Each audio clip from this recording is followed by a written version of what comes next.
আসলে আমার জুলাইয়ের গণঅভ্যুত্থানের পর প্রায় ১.৫ বছর কোনো কাজ ছিল না। আমি কোনো কাজ পাইনি। একদমই কোনো কাজ ছিল না। আমি একেবারে কাজ ছাড়া প্রায় ১.৫ বছর কাটিয়েছি।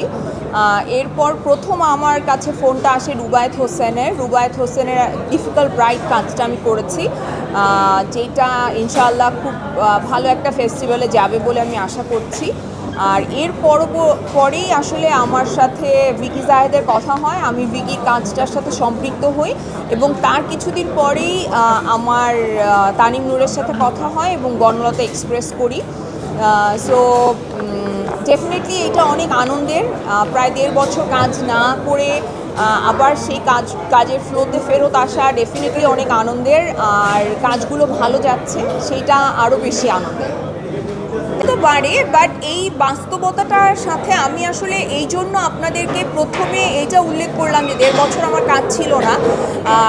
এই জন্য বললাম যে একজন আর্টিস্টের জীবনে আসলে সবসময় যে সব কিছু ভালো যাবে এরকম না। এখন আমার বনলতা এক্সপ্রেস হাউসফুল যাচ্ছে, চক্র এত ভিউ হচ্ছে, মানুষ পছন্দ করছে।